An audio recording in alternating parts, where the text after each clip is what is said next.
민수기 9장 말씀입니다. 이제 행진 전에 이스라엘 백성이 가나안 땅을 향해 행군하기 직전에 마지막으로 준비해야 할 일들을 말씀하고 있습니다. 9장에서 10장 10절에 그렇게 말씀하고 있고 10장 11절이 되면 드디어 이제 출발합니다. 출발하기 직전에 세 가지를 하도록 하나님께서 말씀하셨는데 첫째 그 중에 두 가지가 오늘 10장에 나오고 있습니다. 9장에 나오고 있습니다. 첫째는 이제 9장 1절부터 14절까지 걸쳐서 유월절을 지키라는 게 첫째이고요. 둘째는 15절부터 끝 23절까지 구름기둥 따라가라 하는 것이 두 번째입니다. 그리고 세 번째는 10장 1절부터 10절까지 나팔 소리에 따라서 이제 행진하라. 이런 세 가지를 마지막으로 명령하셨습니다. 그래서 그 명령대로 지금 순종하고 있는 이제 그런 모습인데요. 이제 첫 번째 유월절 절기입니다. 1절에서 14절. 유월절 절기는 굉장히 중요한 의미가 있는데 이것은 뭔가 새로운 것을 출발할 때 하나님께서 유월절을 지키도록 그렇게 명령하셨다는 사실이죠.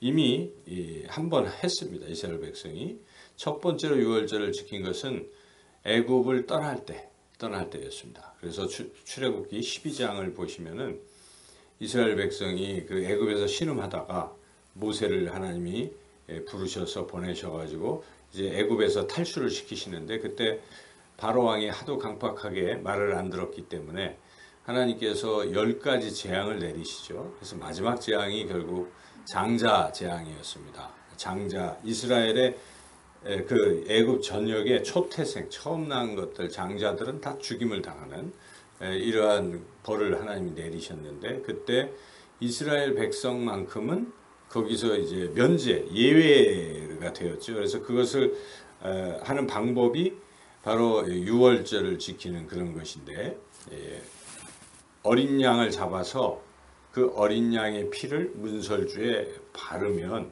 그것을 보고 그 집은 그냥 넘어가시겠다. 그게 바로 유월이 넘어간다 이런 뜻입니다. 그래서 그런 것이었죠. 그래서 하나님께서 그렇게 하라 말씀하시면서 그때 잡은 어린 양의 고기를 먹어라. 그리고 거기에 덧붙여서 두 가지를 더 하라고 말씀하셨습니다.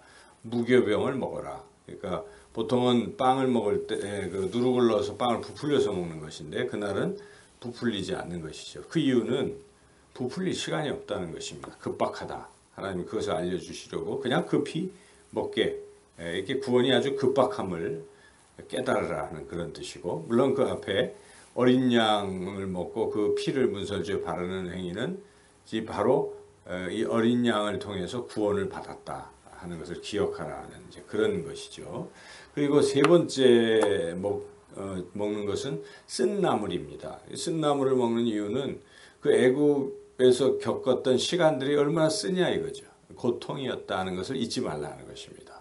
이 세 가지 의미를 가지고 이제 지키고 출발시켰는데 지금 이 1년이 지난 광야에서 1년 동안 머물고 여기에 보면 애굽 땅에서 나온 다음에 첫째 달 9장 1절 이렇게 시작하지 않습니까?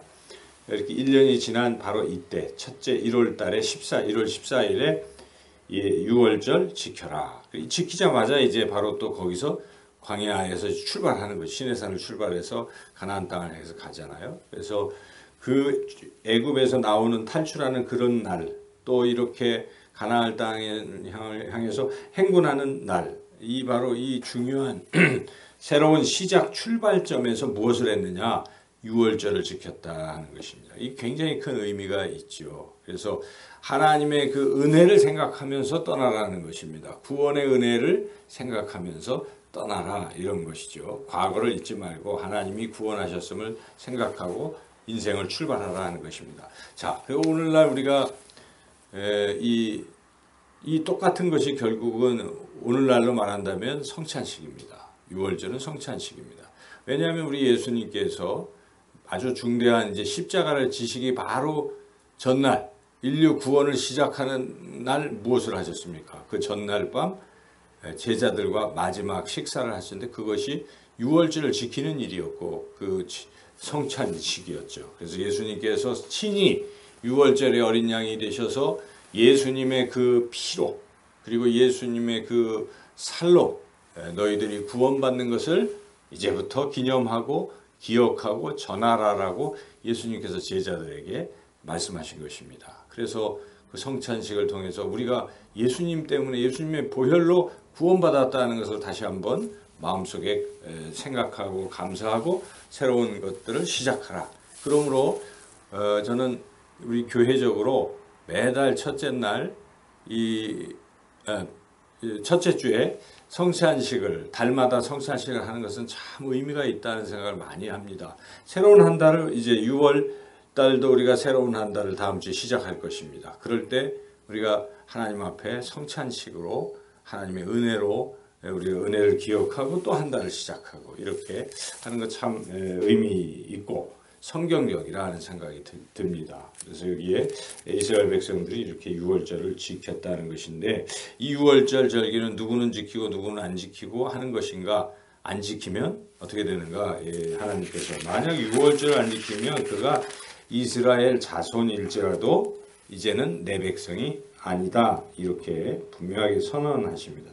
지켜야 된다는 것이죠. 그래서 여기에 13절을 한번 같이 읽어보겠습니다. 그러나 사람이 정결하기도 하고 여행 중에도 잊지 아니하면서 유월절을 지키지 아니하는 자는 그 백성 중에서 끊어지리니 이런 사람은 그 정한 기일에 여호와께 헌물을 드리지 아니하였은즉 그의 죄를 담당할지며.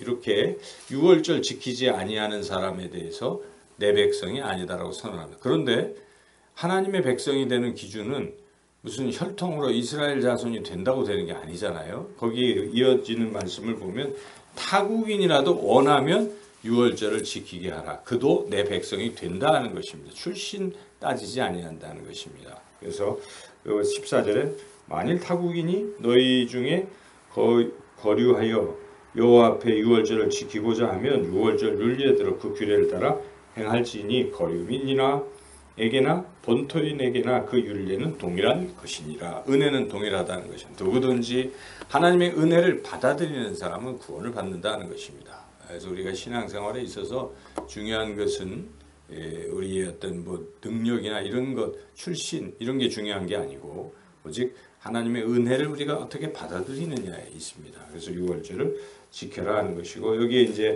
한 가지 나왔던 것이 만약 그 기간 중에 시체를 만졌거나 멀리 여행을 떠났으면 어떻게 해야 됩니까? 하니까 면제가 아니라 그런 사람들은 한 달 뒤에 지내라는 것입니다. 지금 1월 14일이 아니라 2월 14일에 어쨌든 지켜야 된다는 것이죠. 여기 11절에 보니까 둘째 달 14째 날 해질 때에 그것을 지켜서 이렇게 하나님도 말씀하십니다. 그래서 지키는 게 중요한 것이죠. 시간 핑계대고 다른 것 때문에 못한다 이래서는 안 되는 것이죠.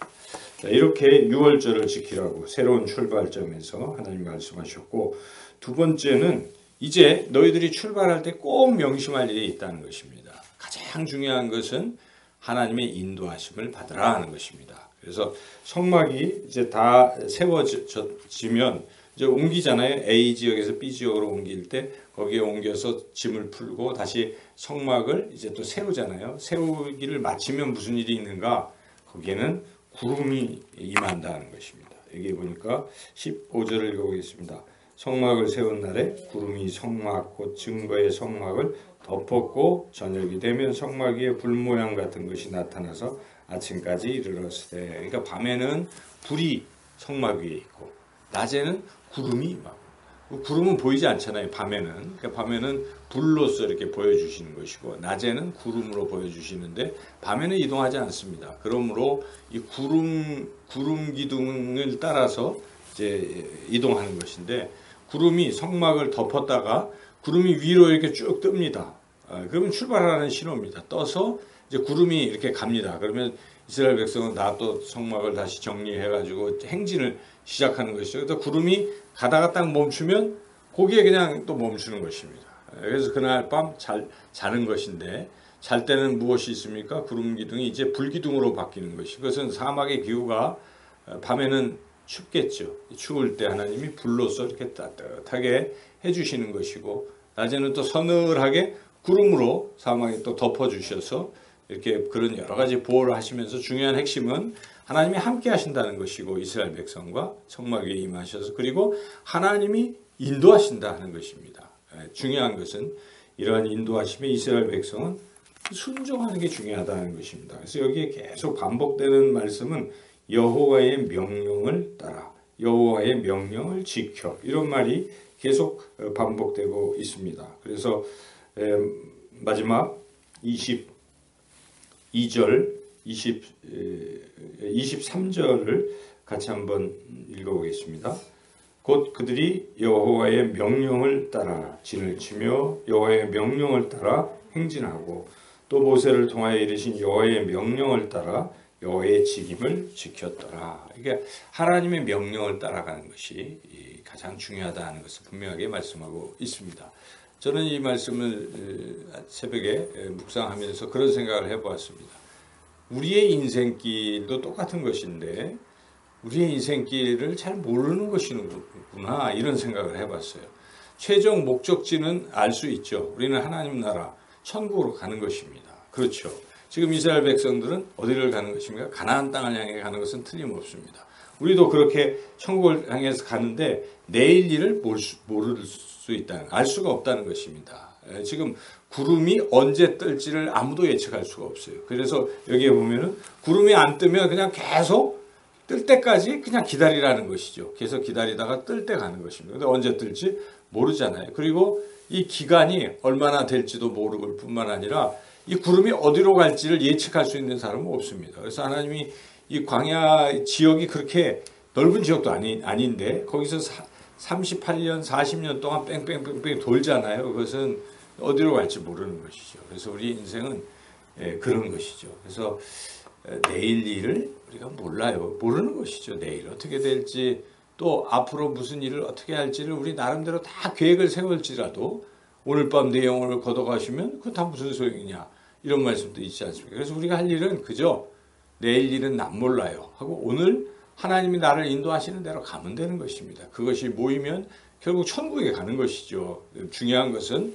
나를 인도하실 때 내가 무조건 철저히 하루하루를 순종하면서 살아가는 게 중요해요. 오늘은 불순종하고 내일부터 순종해야지 해서 때는 늦는 것입니다. 그래서 오늘이 굉장히 중요한 것이고, 오늘 이 하루 하나님께서 구름 기둥으로 나를 어떻게 인도하시는지를 우리가 주목하고 그 말씀 따라 또 행진하는 것이고, 또 내일.